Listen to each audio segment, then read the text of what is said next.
Boa noite, pessoal. Bom, acho que a gente já pode começar. Para quem não me conhece, eu sou Mariana Varela, editora-chefe do portal Drauzio Varela. A gente está começando mais uma das nossas lives que a gente costuma fazer às quintas-feiras para trazer algumas notícias da pandemia de Covid-19 para vocês. Hoje eu não vou falar de apenas um tema, né, específico da pandemia, eu vou falar um pouquinho, alguns tópicos importantes que a gente separou aqui para vocês. Vamos começar falando um pouquinho do quadro geral, né, da situação que a gente está no país. A gente sabe que mandaram para a gente algumas perguntas, algumas pessoas muito assustadas com a notícia de que está faltando medicamento para intubação em vários locais no Brasil. Sem dúvida, essa é uma notícia que impressiona, né? A ideia de que alguém possa estar entubado num leito de UTI e acordar né, perceber que está naquela situação, muitas pessoas amarradas, né? Às vezes os profissionais de saúde têm que amarrar as mãos para que o paciente não arranque o tubo inconscientemente, sem perceber. Então é óbvio que isso causa horror, espanto em todos nós. Ninguém quer se imaginar nessa situação, nem imaginar um parente, alguém querido nessa situação. Então a gente viu aqui que isso realmente está acontecendo aqui no estado de São Paulo.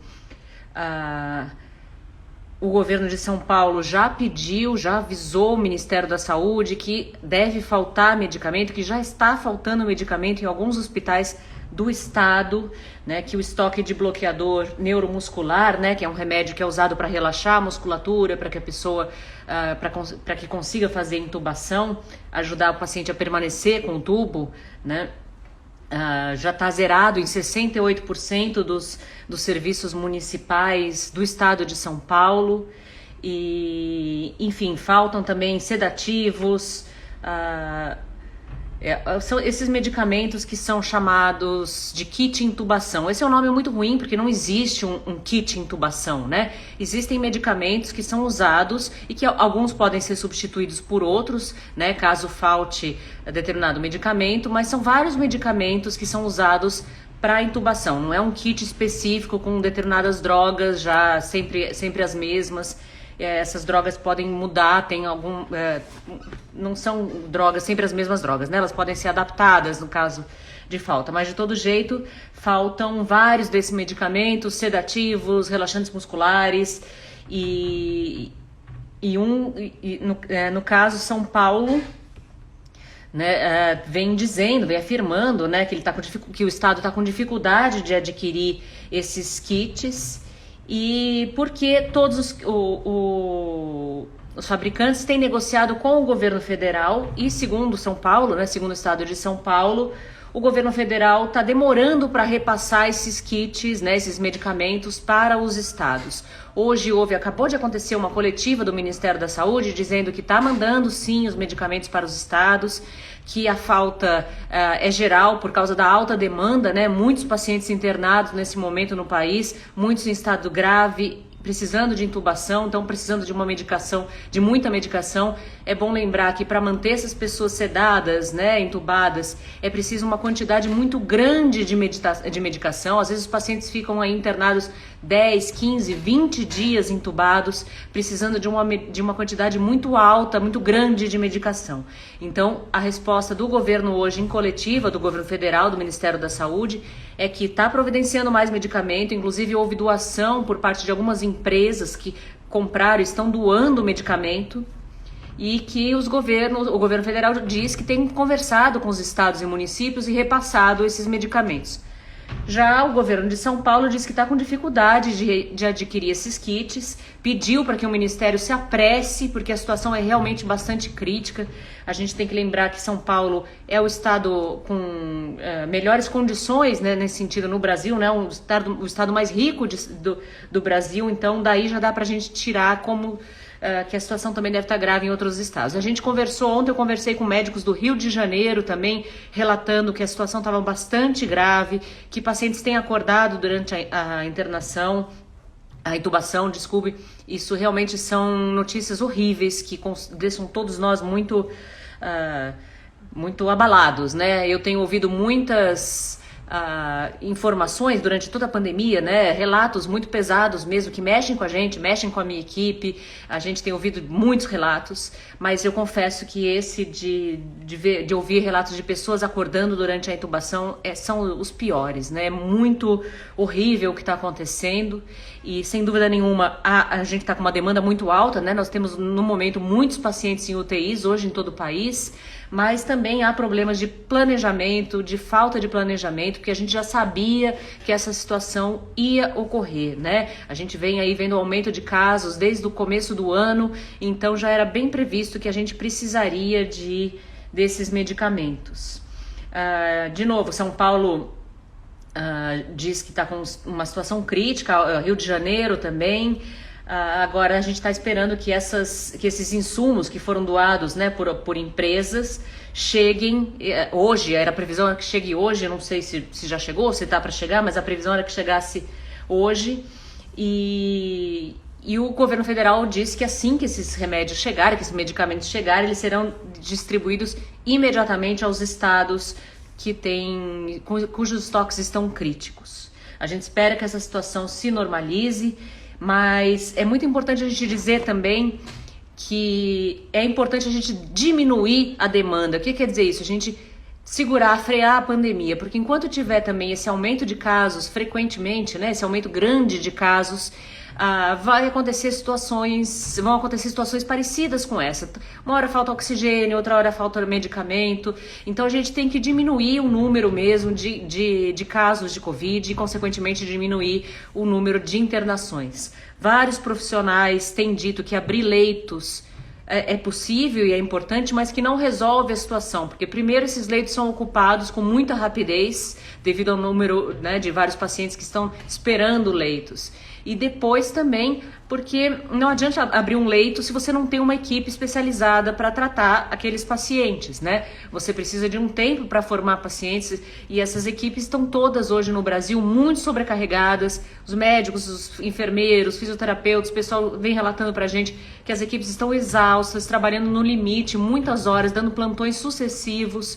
Né, a gente ouviu aí relatos de pacientes, de profissionais de saúde de Salvador, de Porto Alegre, de Manaus, do Rio de Janeiro. Quer dizer, as equipes estão muito sobrecarregadas mesmo. Então tem uma limitação em abrir leito, né? Uma hora a gente não vai mais conseguir abrir leito porque não tem equipe para essas pessoas, para atender esses leitos, e também porque essa não é a solução. A solução realmente é a gente frear a pandemia.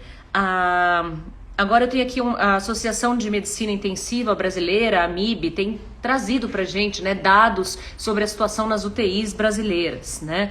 A gente sabe que hoje houve um aumento de 40% de pessoas precisando de ventilação mecânica comparado com dezembro de 2020, né? Quer dizer, a mais 40% se a gente for pegar dezembro, o que aconteceu em dezembro, o número de pacientes que estavam precisando de ventilação mecânica nas UTIs por Covid-19 em dezembro, e hoje houve um aumento de 40%, quer dizer, a demanda realmente está muito alta.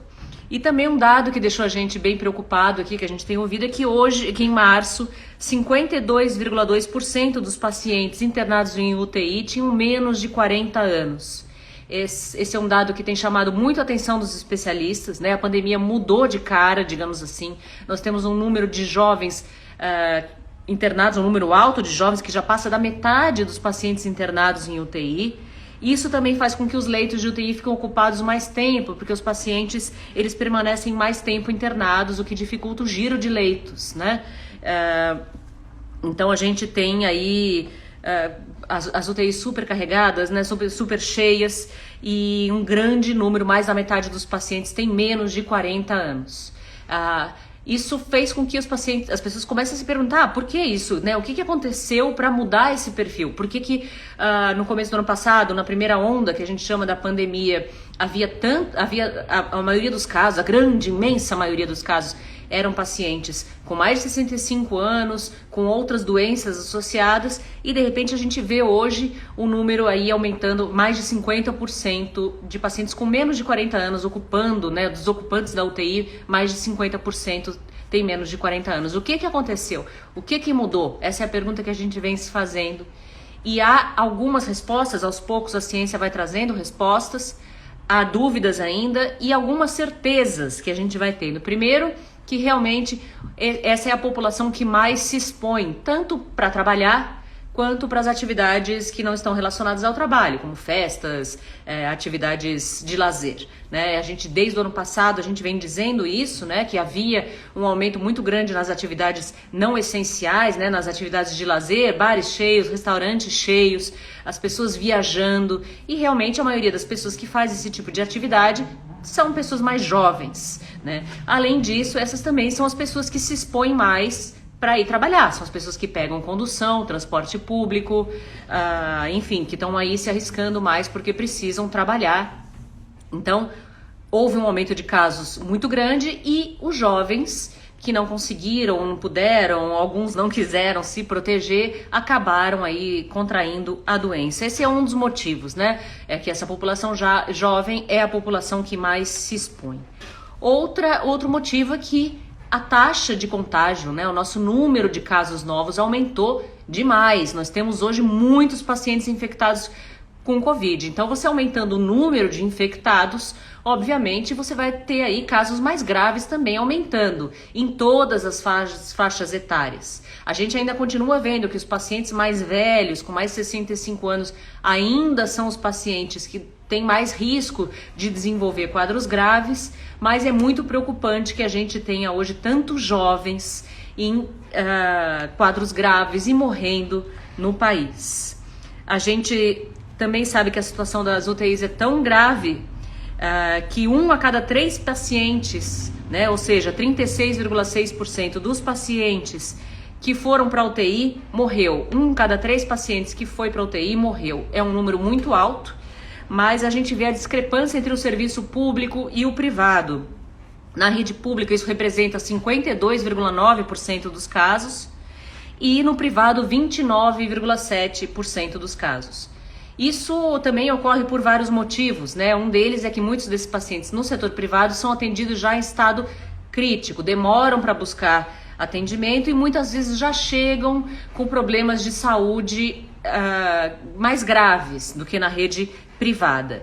Então a gente tem visto aí uma mortalidade bastante alta nos casos que vão para a UTI e aumento de jovens. Hoje, vários pesquisadores brasileiros publicaram, junto com pesquisadores da Universidade de Oxford, na Inglaterra, no Reino Unido, e do Imperial College, também no Reino Unido, um artigo na revista Science, né, mostrando um estudo sobre a P1, um artigo sobre a P1, que é essa variante que está aí circulando no Brasil e que traz também preocupação e indagação. Será que essa variante é responsável por essa mudança no perfil da pandemia, né, por esse aumento de casos e também pelo aumento de jovens internados em estado grave hoje? Bom, o artigo traz algumas considerações. Eles analisaram amostras, né, esses pesquisadores, vários deles brasileiros, de universidades brasileiras, analisaram amostras e descobriram que a P1 sofreu cerca de 17 mutações, né? 3 delas muito importantes porque atinge a proteína Spike, que está associada ao aumento da transmissão, né? Essas mutações tornam mais fácil para o vírus invadir as células do organismo, né? Do hospedeiro, no caso a gente. Então, a gente vê que não só surgiu a P1, como a P1 já mudou também, né? Quanto mais a gente deixa o vírus circular livremente, maior o risco de surgirem mutações e a gente não sabe onde isso vai dar. Pode ser que surjam mutações mais virulentas, né? Que causem quadros mais graves. Essa é uma preocupação também dos especialistas. Mas, voltando à P1, os pesquisadores descobriram que ela surgiu provavelmente em meados de novembro de 2020 em Manaus, né? E eles traçaram com isso um modelo matemático para tentar entender mais ou menos como a P1 se comporta. Bom, eles estimam que a P1 seja de 1,7 a 2,4 vezes mais transmissível, né? Voltando, isso é um modelo matemático, né? Que foi feito com base em dados do genoma do vírus. Então, a P1 é mais transmissível. Isso também já saiu em outros artigos, né? Outros estudiosos têm mostrado mesmo que a P1 é mais é mais transmissível, o que explicaria, né, já que a P1 está circulando no Brasil, em vários estados, isso explicaria por que a gente está com tantos casos agora, porque essa alta de repente, e alta que vem ocorrendo dia após dia, né, numa velocidade muito rápida, né, por que isso estaria acontecendo, né? A gente já sabe que a P1 ela é mais transmissível, então isso faz com que haja mais casos, e havendo mais casos, há mais mortes, mais pacientes de faixas etárias diversas em situação grave. E outro problema é que a infecção anterior pelo coronavírus, por outra variante que não a P1, ela fornece uma proteção mais baixa, ou seja, pessoas que tiveram Covid ano passado, por exemplo, podem contrair a P1, né? Os pesquisadores nesse modelo, eles calculam que você ter tido uma infecção anterior protege mais ou menos 54% a 79% contra a P1. Quer dizer, não, mesmo quem já teve aí a coronavírus pode contrair a P1. Por isso a gente tem reforçado aí que mesmo quem teve infecção deve manter todos os cuidados, porque tem havido mais casos de reinfecção no Brasil por causa disso, porque a P1 dribla, digamos assim, a imunidade de quem já teve coronavírus, quem já teve infecção pelo novo coronavírus em outro momento. Os pesquisadores aí que escreveram esse artigo na Science, eles reforçam que é essencial aumentar a vigilância genômica, quer dizer, a gente tem que acompanhar, a gente faz pouca vigilância genômica no Brasil, então a gente não sabe ainda quantas variantes nós temos, o comportamento dessas variantes, né? Se a gente comparar com o Reino Unido, por exemplo, que faz um trabalho de vigilância genômica muito bem feito, né? A gente vê que aqui no Brasil a gente não tem conseguido obter todas as informações e os pesquisadores dizem que é preciso aumentar a vigilância genômica no Brasil. A gente sabe, alguém está perguntando aí quanto a vacinas, e isso também é uma preocupação dos pesquisadores, né? Se essas vacinas cobrem, né, protegem contra a P1. Nós também não temos todos os dados, né? Saiu um estudo agora também brasileiro, mostrando que a Coronavac tem uma boa resposta com a P1, quer dizer, não cai a eficácia da vacina por causa da P1, mas são necessários mais estudos envolvendo outras vacinas para a gente ter certeza se a vacina realmente protege e em que grau ela protege contra a P1 e outras variantes também que têm surgido no mundo, né? Não só no Brasil, mas a preocupação é que no Brasil esse quadro se agrave porque a gente tem uma taxa de transmissão muito alta. E quanto mais o vírus circula, maior o risco de surgirem novas variantes. Outra questão que alguns pesquisadores têm dúvida é se a P1 pode causar uma carga viral mais alta, quer dizer, você tem uma quantidade de vírus muito alta, por isso os quadros mais graves. Isso poderia ajudar a explicar porque alguns jovens, por exemplo, têm tido quadros tão graves, né, de evolução tão rápida. Provavelmente pode ser, né, alguns estudos mostram isso, que há uma chance de realmente ter uma carga viral, a P1 causar uma carga viral mais alta. Ainda não é certeza, nós não temos certeza ainda sobre isso, nem que há aumento de carga viral e nem que há aumento piora da gravidade, né, da virulência nos casos na P1, né? O que a gente sabe é que ela é mais contagiosa, né? Então só isso já é preocupante porque faz com que aumente muito o número de casos e com isso possa aumentar também o número de mortes e pacientes mais graves nos hospitais. Ainda há um risco dela causar uma carga viral mais alta, o que também geraria quadros mais graves. O que a gente sabe é que as UTIs estão muito cheias, né? E que a gente tem que tomar cuidado agora, se proteger para evitar piorar, né, essa situação. A gente já sabe que, né, de novo, a P1 é mais transmissível e que ela pode causar reinfecção, né? Quer dizer, mesmo quem já teve Covid não está imune. Então é essencial a gente tomar todos os cuidados necessários. A gente também acompanhou aqui que o número de jovens de 18 a 45 anos que morreram, infelizmente, aumentou muito, né? Se a gente pegar, por exemplo, o período, dados da AMIB, de novo, né, da Associação de Medicina Intensiva Brasileira, se a gente pegar o número de jovens que morreram, né, jovens de 18 a 45 anos que morreram entre setembro e novembro do ano passado, Para agora, esse número subiu de 13,1% para 38,5%. Quer dizer, nessa fase de setembro e novembro, que a gente tinha menos casos, a gente tinha os pacientes que morriam de 18 a 45 anos representavam 13% mais ou menos de todos os pacientes que morreram.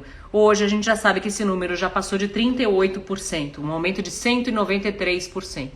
Então, eu estou contando tudo isso para mostrar que quem é jovem tem que se cuidar e que não tem mais essa de dizer que que jovem está imune. Não está imune, né? A gente tem aí as UTIs lotadas de jovem para nos mostrar que isso não é assim mais, né? Seja porque a variante é mais transmissível, seja porque ela apresenta uma carga viral mais alta, o fato é que mudou o perfil da pandemia no Brasil hoje. Nós temos agora uma pandemia com muitos casos graves, uma taxa de mortes muito alta, as UTIs lotadas, faltando medicação para intubação, pacientes precisando de vagas na UTI e entre eles muitos jovens sem doenças, né, como diabetes e outras, sem obesidade, né, que foi apontada como os quadros mais graves.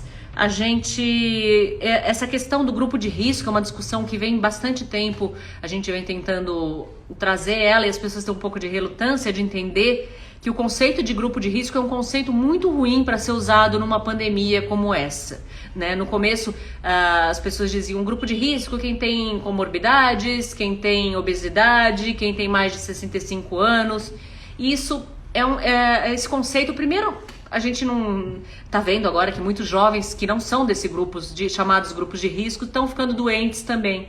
Segundo, que isso só serve para você estigmatizar quem pertence a esses grupos e causar uma falsa sensação de para quem não está nesses grupos, de que eles estão invulneráveis, né? Que eles não correm risco. E foi isso que aconteceu. A gente bateu muito na tecla da questão da idade, né? Da questão das comorbidades e passou uma falsa sensação de que os jovens ou pessoas que não tinham comorbidades, que não estavam nessa faixa acima de 65 anos, não corriam risco e iam ter sintomas leves. Não é o que aconteceu, a gente aumentou muito o número de pacientes agora, então não existe grupo de risco. O que existe são alguns fatores, né, algumas vulnerabilidades que tornam as pessoas com risco maior ou menor de desenvolver quadro grave. Essas vulnerabilidades, elas não são só físicas, né, não são só doenças, a idade, existem vulnerabilidades também socioeconômicas. A gente sabe hoje que os negros morrem mais de Covid, que as pessoas pobres também estão morrendo mais de Covid. Eu passei para vocês agora o dado das UTIs públicas e privadas, então você precisar de uma UTI pública faz com que você tenha mais risco de morrer do que quem pode contar com uma UTI privada. Então isso também, e a gente não diz que essas pessoas são grupos de risco, você não diz que os pobres são grupos de risco, no entanto eles têm muito mais risco de morrer do que as pessoas mais ricas. Então é muito importante a gente parar de falar em grupo de risco, parar de achar que só quem tem outras doenças pode morrer, que só quem é mais velho pode morrer, porque neste momento, com o vírus circulando do jeito que está, todos nós somos grupos de risco. Alguns mais, alguns menos, dependendo da quantidade de vulnerabilidades que cada um de nós tem, mas todos nós estamos correndo risco, né? Eu acho que hoje no Brasil não há praticamente nenhum brasileiro que não tenha perdido ou um parente, ou um amigo, ou um conhecido de Covid-19. E as histórias são mais diversas, são pacientes de todas as idades, com ou sem doenças, pobres, ricos, que moram em todas as regiões do Brasil. Quer dizer, a gente agora está correndo risco geral, né? Claro que há pessoas que correm mais riscos que outras, como para todos os problemas, mas não é de forma nenhuma uma doença que poupa jovens, que poupa crianças. Crianças, a gente realmente vê que elas, em geral, têm um quadro mais leve de Covid, o que é uma excelente notícia.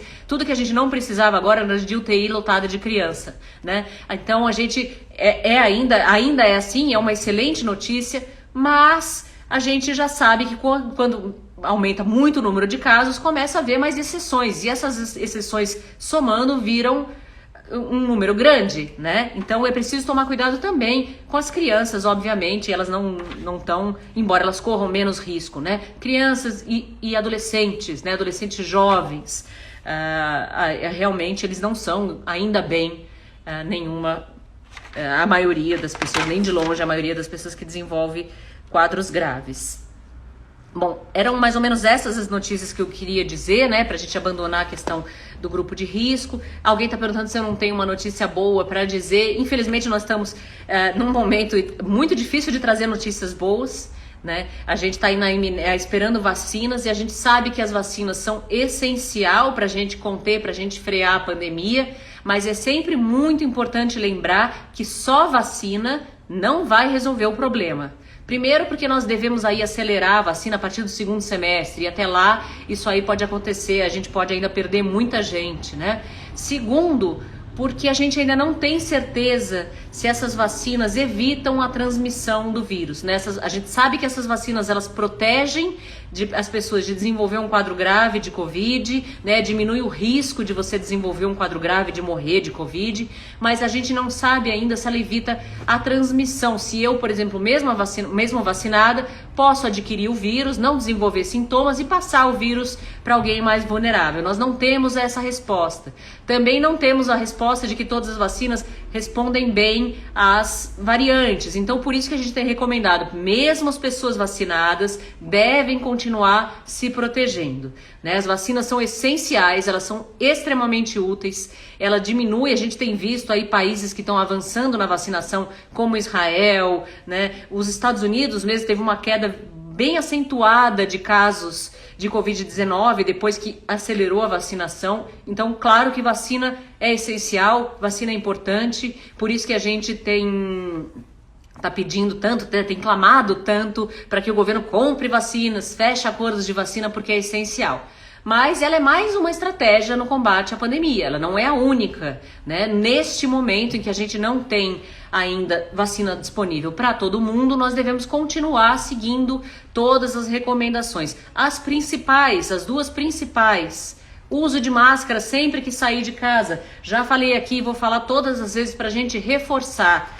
Se você puder investir neste modelo de PFF2, chamado de N95 também, N95 é a versão americana dessa máscara, PFF2 é a brasileira, que o elástico aqui ele passa por trás da cabeça, não nas orelhas, né? Tem esse modelo aqui, ele tem um clipezinho também no nariz, tem uma boa vedação, né? Existem máscaras desse tipo vendidas aí por R$2, R$3, então o preço não é um impedimento para muita gente. Você pode comprar, por exemplo, meia dúzia de máscaras dessa e ir revezando as máscaras. Um dia você sai com uma máscara, depois você volta, deixa ela pendurada, arejando uns dias, aí você usa outra, vai fazendo esse revezamento.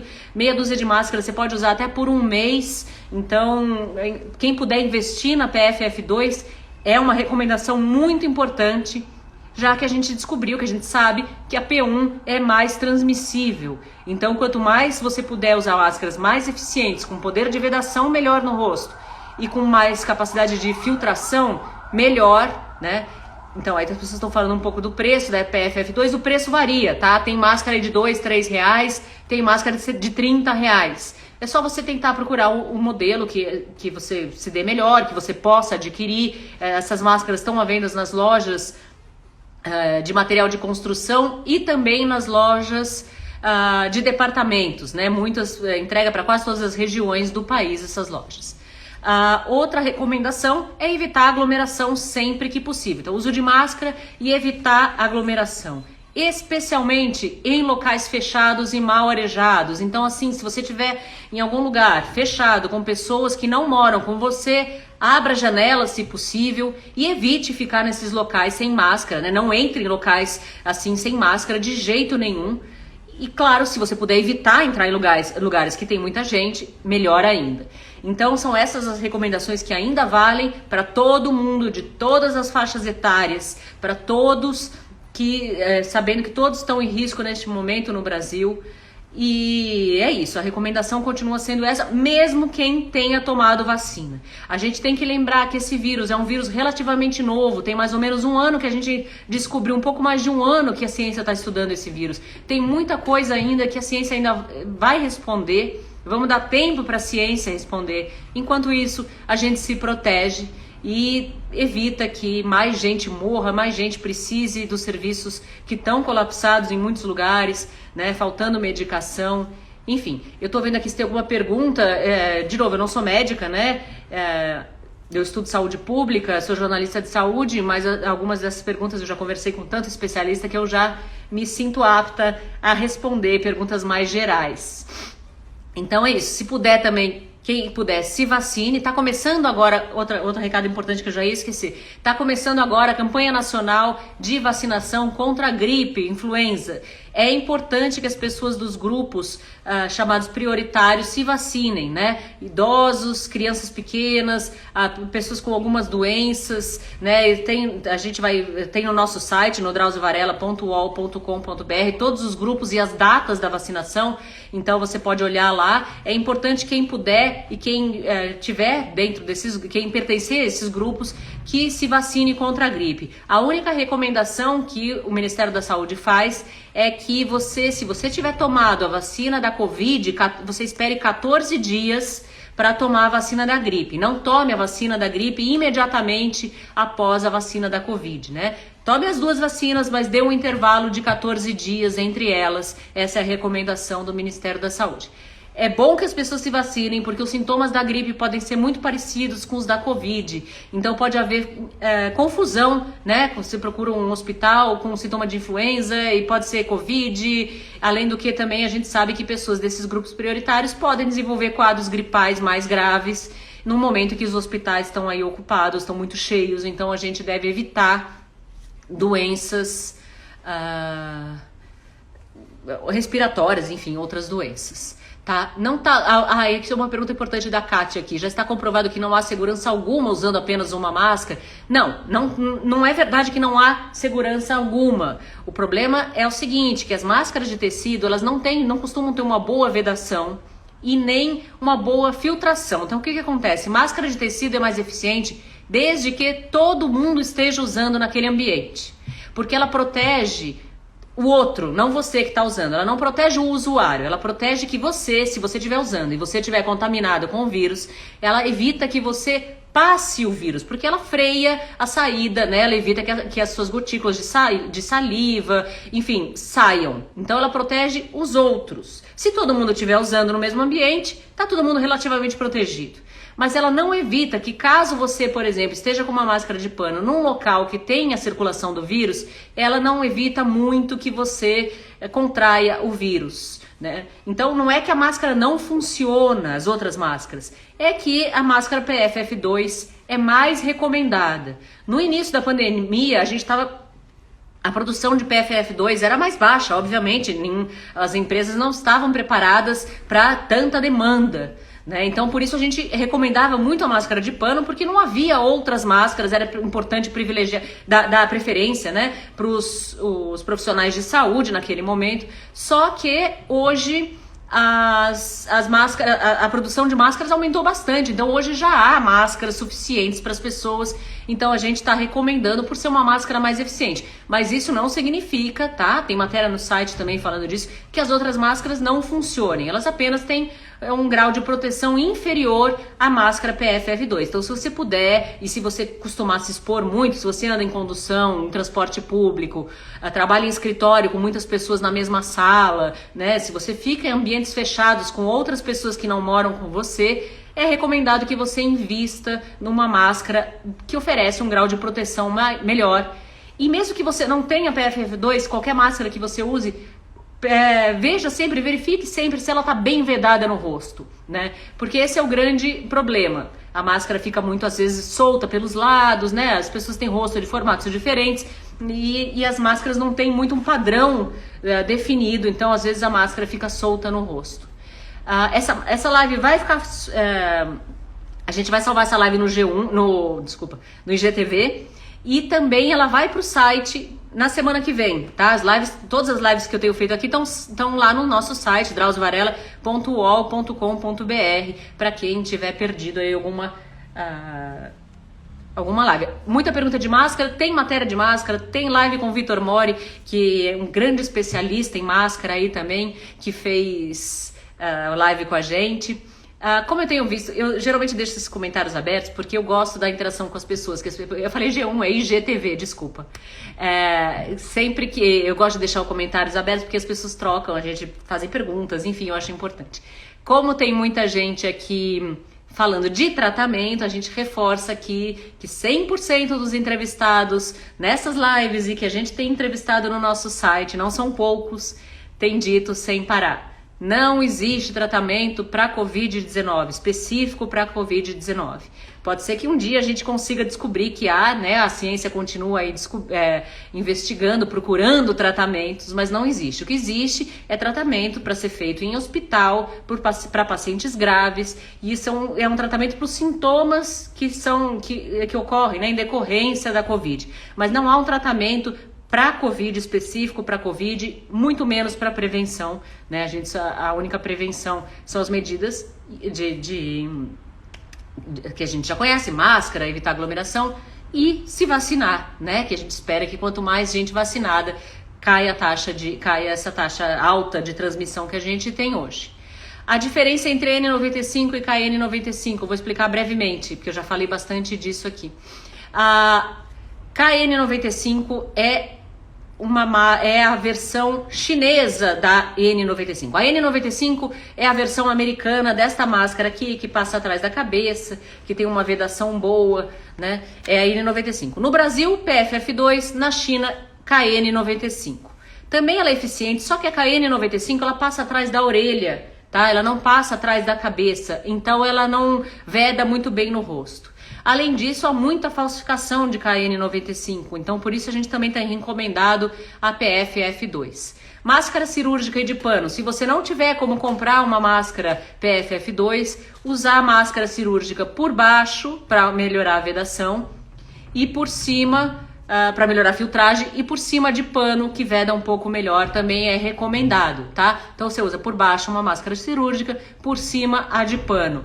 Mas voltando a dizer, a PFF2 é mais confortável nesse sentido, porque usar duas máscaras às vezes pode ser desagradável, né? Não que tenha perigo de jeito nenhum, muita gente usa e é recomendado também para quem não tem a PFF2. Mas olha, eu recomendo, vale a pena ir atrás, né? De novo, dá para comprar online, quem tiver computador, quem tiver acesso à internet, pode comprar online.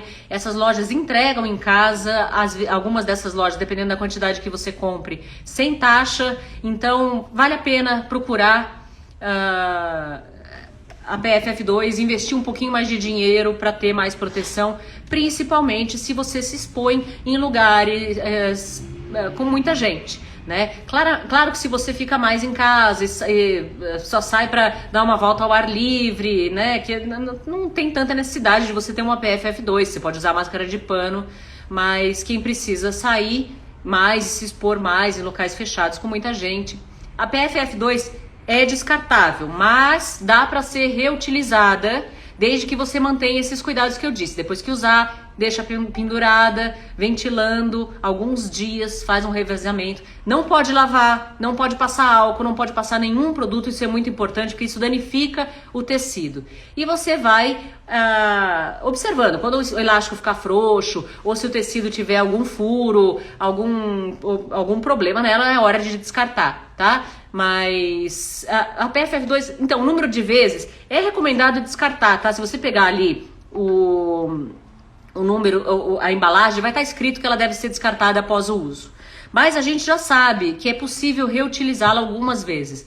Quantas vezes? A gente não tem a resposta ainda desse número. Você vai sentindo um pouco e a gente vai percebendo. Depois que você começa a usar a PFF2, você vai percebendo quando ela já está meio na hora de ser jogada fora. A gente não pode estabelecer um número de vezes porque as pessoas fazem uso de forma diferente. A pessoa que, por exemplo, usa só para ir ao supermercado 2 vezes por semana, pode ficar usando a máscara um longo período. Agora, a pessoa que trabalha e fica com aquela máscara 8 horas por dia no rosto, vai ter que trocar com mais frequência, certo? Então, você vai observando, se ela ficar muito úmida, né? Se ela danificar muito o tecido, o elástico vai afrouxando, porque você bota esse elástico passa atrás da cabeça, então depois de um tempo ele vai ficando mais frouxo e vai tendo aí. Mas existem vários sites aí com informações, né? O PFF2 para todos, tem o Twitter, quem usa Twitter também, eu recomendo muito que siga o perfil do Vitor Mori, que ele traz ótimas informações. Vitor Mora é um engenheiro biomédico que trabalha na Universidade de Vermont, nos Estados Unidos, e traz aí muita informação pra gente. Se pode usar só tecido, máscara de tecido você pode continuar usando, lógico, a gente só recomenda que você reforce um pouco a proteção caso você vá a locais fechados. Ao ar livre, se você tiver sem aglomeração, você pode usar máscara de pano ou enfim, uma máscara que não ofereça um grau de proteção tão elevado. É isso, gente. Eu agradeço muito a participação de todos vocês. Sei que a gente está num período duro aí, por isso é importante reforçar essas medidas, né, de proteção individuais, porque, enfim, a gente está exposto mesmo. E reforçar a importância do uso de máscara, a importância de evitar aglomerações, ambiente ventilado, lembrando que todo mundo está em risco de contrair a doença, que as UTIs estão cheias, não é hora de ficar doente, quem puder evitar de ficar doente vai ser assim muito importante, tanto para a pessoa como para o país, tá bom? Então eu agradeço muito vocês, lembro que quinta que vem eu tô de volta, a live de novo fica aqui salva e depois vai para o site na semana que vem.